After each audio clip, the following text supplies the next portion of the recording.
L'aventure de Lucas et le mystère de l'océan bleu. Il était une fois, dans un petit port appelé Clermay, un jeune garçon nommé Lucas. Lucas avait des cheveux bruns et des yeux verts pleins de curiosité. Il vivait avec son père, Monsieur Jules, un capitaine de bateau respecté, et sa sœur, Sophie, une jeune fille vive avec des cheveux blonds. Un matin ensoleillé, Lucas et Sophie se promenaient sur le quai du port. Ils observaient les bateaux qui se préparaient à partir pour de longues expéditions. Soudain, Lucas aperçut une vieille bouteille flottante dans l'eau.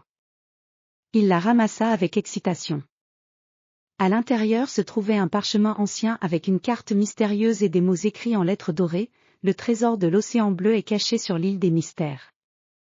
Lucas montra la carte à son père. Monsieur Jules examina le parchemin avec attention et dit, « Cette carte indique un trésor caché quelque part dans l'océan. Nous devons nous préparer pour une grande aventure. » Lucas, Sophie et Monsieur Jules se mirent donc à préparer leur voyage. Ils choisirent leur bateau, le Vent d'Argent, un magnifique vaisseau avec des voiles blanches et une coque en bois solide. Ils apportèrent des provisions, des cartes maritimes, et des instruments pour naviguer. Le matin du départ, le ciel était clair et l'océan calme. Lucas, Sophie, et Monsieur Jules montèrent à bord du Vent d'Argent. Le bateau glissa doucement sur l'eau, et ils commencèrent leur voyage vers l'île des mystères. En naviguant, ils admirèrent la beauté de l'océan, les vagues scintillantes sous le soleil, les dauphins jouant autour du bateau, et les oiseaux marins qui volaient dans le ciel. Ils rencontrèrent aussi des marins d'autres bateaux qui leur racontèrent des histoires fascinantes sur l'océan et ses secrets. Après plusieurs jours de navigation, ils arrivèrent près d'une île verdoyante indiquée sur la carte. L'île était entourée de plages dorées et de cocotiers. Ils accostèrent sur la plage et commencèrent à explorer l'île. Ils découvrirent une forêt dense avec des arbres géants et des fleurs colorées. En marchant à travers la forêt, ils trouvèrent une rivière cristalline avec des poissons multicolores nageant sous l'eau.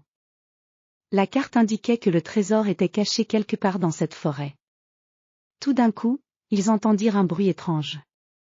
C'était un vieux pêcheur nommé Hugo, qui vivait sur l'île depuis de nombreuses années. Hugo avait des cheveux blancs comme neige et un visage ridé par le soleil.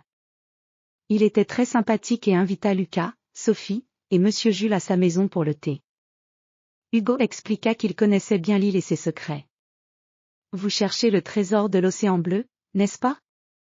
Je peux vous aider à le trouver, mais vous devez d'abord résoudre une énigme. » Lucas, Sophie et Monsieur Jules acceptèrent avec enthousiasme. Hugo leur donna une énigme à résoudre. « Je suis grand comme une montagne mais léger comme une plume. Je peux vous guider à travers l'obscurité.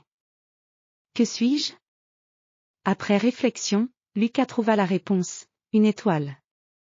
Hugo sourit et les conduisit à travers la forêt jusqu'à un vieux temple caché. Le temple était recouvert de vignes et de mousse, et il avait une grande porte en pierre. Hugo expliqua que le trésor était caché derrière cette porte. Ils ouvrirent la porte avec une clé ancienne trouvée dans la forêt. À l'intérieur, ils découvrirent un coffre en or décoré de bijoux précieux et de pièces anciennes.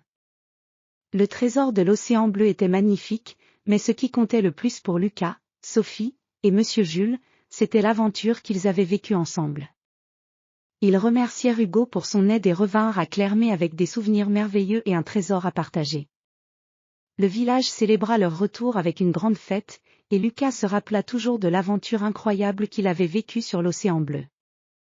Ainsi se termina l'aventure de Lucas et le mystère de l'océan bleu, mais les histoires de leur découverte continuèrent à émerveiller les habitants de Clermay pendant des années.